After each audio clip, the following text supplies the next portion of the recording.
नमस्कार। कभी सोचा है आपने, जब इतिहास से रानियों के नाम गायब हो जाते हैं तो हम असल में खोते क्या हैं?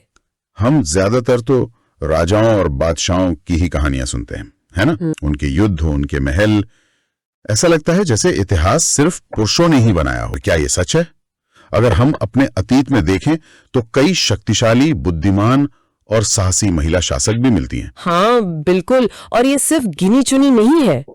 इन्होंने न सिर्फ राज किया बल्कि इतिहास का रुख भी बदला। हाँ, और आज हम ऐसी ही दो बहुत ही असाधारण महिलाओं पर बात करेंगे, रजिया सुल्तान और नूरजहां।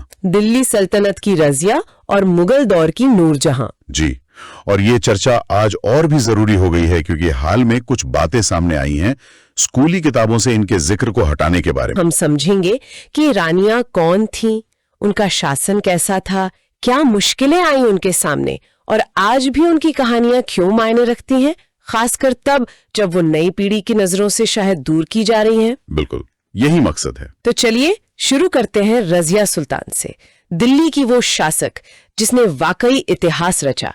रजिया सुल्तान नाम सुनते ही एक अलग सी तस्वीर बनती है जहन में। दिल्ली सल्तनत की पहली और आखिरी महिला सुल्तान। जी हाँ, एकमात्र।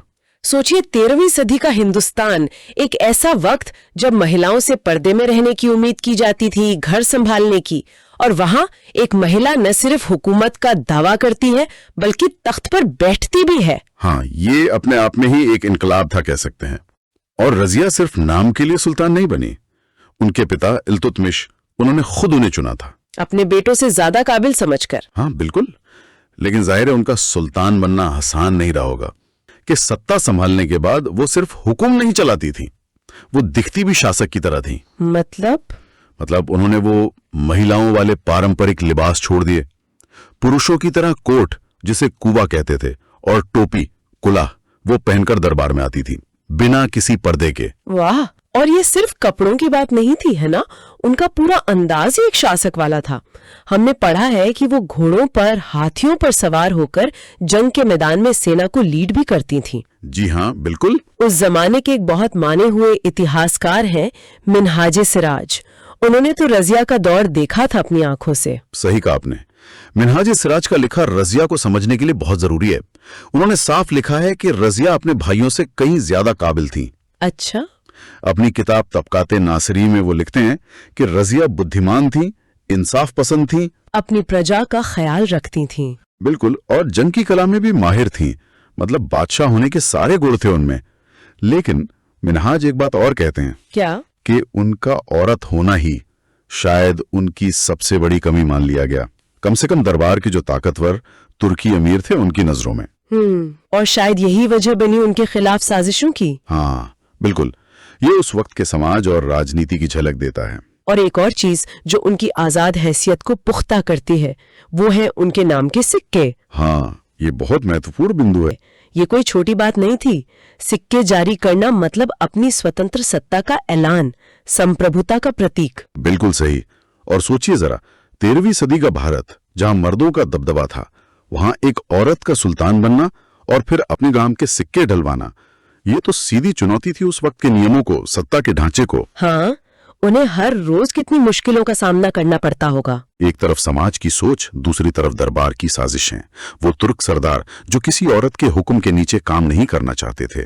उनका शासन काल भले ही छोटा रहा, सिर्फ 3.5 साल। हाँ, लेकिन उनका तख्त तक पहुंचना और इतने साहस से राज करना, यही इतिहास में एक मील का पत्थर बन गया। और वो सिक्के ढलवाना, वो उनकी राजनीतिक खुदमुख्तारी थी, उनका इरादा था, ये ऐलान था कि वो किसी की बेटी या बहन के तौर पर नहीं, अपनी काबिलियत से सत्ता में है। सच में कमाल की शख्सियत थी रजिया, और उनके छोटे से राज ने भी कितनी गहरी छाप छोड़ी। अच्छा, अब रजिया के बाद थोड़ा आगे चलते हैं, मुगल काल में, और बात करते हैं एक और बेहद ताकतवर महिला की, नूरजहां। हाँ, नूरजहां। यहाँ मामला और भी दिलचस्प हो जाता है। नूरजहां, जिनका असली नाम तो मेहरुन्निसा था, वो मुगल बादशाह जहांगीर की पत्नी थी। लेकिन इतिहास उन्हें सिर्फ एक मलिका या बेगम के तौर पर याद नहीं रखता। उनकी भूमिका कहीं ज्यादा बड़ी थी। हाँ, ये बहुत जरूरी बात है। जहांगीर के शासन का जो आखिरी दौर था, जब बादशाह की सेहत भी थोड़ी ठीक नहीं रहती थी और राजकाज में उनकी दिलचस्पी भी कम होने लगी थी। कुछ लोग उनकी शराब और अफीम की आदत को वजह बताते हैं। हाँ, कई इतिहासकार ऐसा मानते हैं। तो उस दौर में सल्तनत की असली ताकत वो धीरे धीरे नूरजहां के हाथों में आ गई। वो सिर्फ खूबसूरत नहीं थी, बल्कि बेहद ज़हीन थी, सियासत को समझती थी और महत्वाकांक्षी भी थी। इतिहासकार रूबी लाल ने तो अपनी किताब में empress the astonishing reign of Nurjahan उन्हें सिर्फ एक प्रभावशाली रानी नहीं कहा, उन्होंने उन्हें मुगल साम्राज्य की सह शासक कहा है, को रूलर। हाँ, सह शासक। और ये शब्द मुगल सल्तनत के संदर्भ में बहुत वजन रखता है। मतलब ये सिर्फ कहने की बात नहीं थी? नहीं, बिल्कुल नहीं। सह शासक का मतलब है कि वो सिर्फ पर्दे के पीछे से सलाह नहीं दे रही थी, वो बाकायदा हुकूमत चला रही थी। अच्छा? जैसे शाही फरमान जारी करना, बड़े पदों पर लोगों को लगाना, जमीनें देना, जागीरें देना, यहां तक कि इंसाफ करने में भी उनकी भूमिका थी। अरे वाह! और उनके असर का सबसे बड़ा सबूत, रजिया सुल्तान की तरह नूरजहां के नाम पर भी सिक्के ढाले गए। उनके नाम पर भी? जी हाँ, और कुछ सिक्के तो ऐसे मिले हैं जिन पर बादशाह जहांगीर के साथ नूरजहां का नाम भी है। दोनों का नाम एक ही सिक्के पर? हाँ, ये मुगल इतिहास में पहले कभी नहीं हुआ था, अभूतपूर्व था ये तो वाकई कमाल है। सिर्फ प्रशासन और सिक्के ही नहीं, मैंने पढ़ा है कि फौजी मामलों में भी उनका दखल था। हाँ बिल्कुल, वो सिर्फ सलाह नहीं देती थी जंग की रणनीति पर, बल्कि जरूरत पड़ने पर फौजी अभियानों में भी हिस्सा लेती थी। जैसे? एक जिक्र आता है कि जब उनके दामाद शहरयार ने बगावत की थी, तो उस बगावत को कुचलने की जो योजना बनी, जो कोशिशें हुई, उनमें वो शामिल थी। शिकार करने में भी वो बहुत माहिर थी। उस जमाने में ये भी औरतों के लिए आम बात नहीं थी, अगर हम इसे थोड़ा बड़े दायरे में देखें तो। नूरजहां का जो किस्सा है वो हमें इतिहास लिखने के तरीके पर भी सोचने को मजबूर करता है। कैसे? कि कैसे ताकत, लिंग भेद और पहले से बनी हुई धारणाएं मिलकर किरदारों की छवि बनाती हैं। नूरजहां जैसी बेहद ताकतवर औरत, जिन्होंने समाज और सियासत के बने बनाए दायरे तोड़े, उन्हें बाद के कई इतिहासकारों ने, खासकर अंग्रेजों के जमाने के या पुरुषवादी सोच वाले लेखकों ने, उन्हें एक नेगेटिव लाइट में दिखाने की बहुत कोशिश की। अच्छा, मतलब कैसे? उन्हें एक साजिशी औरत बताया गया, या हद से ज्यादा महत्वाकांक्षी औरत, जिसने भोले बादशाह को अपने हुस्न के जाल में फंसाया और सत्ता हथिया ली। ऐसी बातें लिखी गईं। अक्सर ऐसा ही होता है, जब भी औरतें ताकत के उन हलकों में पहुंचती हैं जिन्हें मर्दों का माना जाता है, तो उनके किरदार पर सवाल उठते हैं, उनकी नीयत पर शक होता है। या फिर कहा जाता है कि उनका जो भी योगदान है वो किसी मर्द की वजह से है, पिता, पति या बेटा। नूरजहां की कहानी ये दिखाती है कि कैसे सच को भी तोड़ा मरोड़ा जा सकता है, ताकि वो मर्दों वाली सोच के खांचे में फिट हो जाए। ये सिर्फ उनकी कहानी नहीं है, ये इतिहास में ताकतवर औरतों के साथ हुए बर्ताव का एक नमूना है। और ये जानना भी जरूरी है कि रजिया और नूरजहां अकेली नहीं थी, कि भारतीय इतिहास ऐसी कई वीर, समझदार और कुशल शासक महिलाओं से भरा पड़ा है। बस उन्हें अक्सर वो जगह नहीं मिलती इतिहास की किताबों में जिसकी वो हकदार हैं। हाँ, ये बात बहुत अहम है।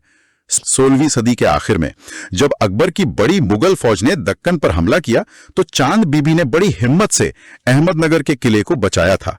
उनकी बहादुरी के किस्से आज भी सुनाए जाते हैं। और गोंडवाना की रानी दुर्गावती, उनका नाम कैसे भूल सकते हैं? बिल्कुल, वो भी 16वीं सदी में ही अकबर की सेना से अपनी आजादी के लिए लड़ते हुए शहीद हो गईं। जी हाँ, उनका आत्मसम्मान, उनकी लड़ाई आज भी प्रेरणा देती है। और भी कितने नाम हैं, कित्तूर की रानी चन्नम्मा, मराठा साम्राज्य में ताराबाई, मालवा की अहिल्याबाई होलकर। सही कहा। ये सब मिसालें हैं कि भारत के अलग अलग हिस्सों में अलग अलग वक्त पर औरतों ने न सिर्फ राज किया, बल्कि अपनी एक अलग पहचान बनाई। लेकिन इन सब प्रेरणा देने वाली कहानियों के बीच अब उस मुद्दे पर आते हैं जिसने इस बातचीत को आज और भी अहम बना दिया है। कि NCERT यानी राष्ट्रीय शैक्षिक अनुसंधान और प्रशिक्षण परिषद, उनकी कक्षा 7 की जो नई सामाजिक विज्ञान की किताबें आई हैं, उनमें से रजिया सुल्तान और नूरजहां से जुड़े जो हिस्से थे उन्हें हटा दिया गया है। अब इससे एक बड़ा सवाल उठता है कि इस बदलाव के पीछे वजह क्या हो सकती है, और उससे भी ज्यादा जरूरी कि इसके नतीजे क्या हो सकते हैं। कि जब इतिहास की किताबों से ऐसी ताकतवर, प्रेरणा देने वाली महिला किरदारों को हटा दिया जाता है, तो हमारी युवा पीढ़ी, खासकर लड़कियों की सोच पर, उनके सपनों पर इसका क्या असर पड़ेगा? बच्चे स्कूल में इतिहास पढ़ते हैं और उन्हें सिर्फ मर्दों के ही नाम दिखते हैं, राजा, योद्धा, नेता। तो कहीं ना कहीं अनजाने में उनके मन में ये बात बैठ सकती है कि शायद लीडरशिप, बड़े फैसले लेना, इतिहास बनाना, ये सब मर्दों का ही काम रहा है और औरतों का रोल शायद पीछे रहने का या मदद करने का ही था। बिल्कुल। और यहीं पर रजिया सुल्तान, नूरजहां, रानी दुर्गावती, चांद बीबी, अहिल्याबाई होलकर, रानी लक्ष्मीबाई और ऐसी न जाने कितनी औरतों की कहानियां बहुत जरूरी हो जाती हैं। हाँ। ये कहानियां सिर्फ बीते वक्त के किस्से नहीं है, ये जीता जागता सबूत है इस बात का कि हिम्मत, समझदारी, राज चलाने की काबिलियत, सियासी समझ, लीडरशिप, इन चीजों का किसी मर्द या औरत होने से कोई लेने देना नहीं। सही बात है, ये गुण किसी में भी हो सकते हैं। ये कहानियां दिखाती हैं कि औरतें भी उतनी ही काबिल शासक, रणनीतिकार, योद्धा और नेता हो सकती हैं जितने की मर्द। बिल्कुल। और इन कहानियों का महत्व सिर्फ जानकारी देना नहीं है, ये सोच का दायरा बड़ा करती हैं। ये लड़कियों को आत्मविश्वास देती हैं कि वो भी बड़े सपने देख सकती हैं, लीड कर सकती हैं। हाँ, और साथ ही ये लड़कों को भी सिखाती हैं कि वो औरतों की काबिलियत का सम्मान करें, उन्हें बराबरी का दर्जा दें, उनके योगदान को मानें। इसलिए जब इन जरूरी किरदारों को सिलेबस से हटाया जाता है तो ये सिर्फ कुछ पन्ने या कुछ नाम हटाना नहीं है, ये असल में प्रेरणा के उन स्रोतों को कम करना है जो युवा दिमाग को बना सकते हैं। ये हमें हमारे ही अतीत की पूरी रंगीन तस्वीर देखने से रोकता है, जिसमें औरतों ने भी बराबरी से अपनी जगह बनाई थी, लड़ा था और कामयाबी हासिल की थी। ये बहुत जरूरी नजरिया है। इतिहास सिर्फ बीती हुई घटनाओं का लेखा जोखा नहीं है, यह हमारी आज की पहचान और आने वाले कल की उम्मीदों को भी शक्ल देता है। हाँ, तो कुल मिलाकर हम ये कह सकते हैं कि भले ही कुछ किताबों से इन रानियों के नाम हट जाएं, लेकिन इतिहास से उनके वजूद को, उनके असर को मिटाना नामुमकिन है। रजिया सुल्तान दिल्ली सल्तनत की पहली और आखिरी महिला सुल्तान थी, ये सच बदला नहीं जा सकता। हाँ। नूरजहां ने मुगल साम्राज्य पर ऐसा असर डाला जैसा किसी और मुगल औरत ने नहीं डाला, ये भी एक हकीकत है। उनकी कहानियां, उनकी मिसालें, उनकी मुश्किलें, उनकी कामयाबियां, ये सब इतिहास का हिस्सा हैं। तो जरूरत इस बात की है कि हम इन भूली बिसरी या नजरअंदाज की गई कहानियों को याद रखें, उन्हें बार बार कहें, सुनें और उनसे सीखें। जी हाँ। ये सिर्फ अपने अतीत को ठीक से समझने के लिए जरूरी नहीं है, बल्कि एक ऐसा भविष्य बनाने के लिए भी जरूरी है जो ज्यादा बराबरी वाला हो, जिसमें सबको जगह मिले, सबको मौके मिले। और इन कहानियों को याद रखना हमें सिर्फ औरतों के योगदान के बारे में नहीं बताता, बल्कि ये हमें इतिहास की पेचीदगियों को, उस जमाने के समाज की सच्चाइयों को भी बेहतर समझने में मदद करता है। ये याद दिलाता है कि हर जमाने में, हर समाज में कुछ लोग ऐसे होते हैं जो लीक से हटकर चलते हैं, जो बने बनाए नियमों को चुनौती देते हैं और अपनी जगह बनाते हैं, चाहे वो औरत हो या मर्द। और आखिर में हमारे सुनने वालों के लिए एक सवाल सोचने को, ये रानियां सिर्फ बीते जमाने की शख्सियतें नहीं हैं, वे हिम्मत की, अपने हक के लिए लड़ने की और बंधनों को तोड़ने की संभावनाओं का प्रतीक हैं।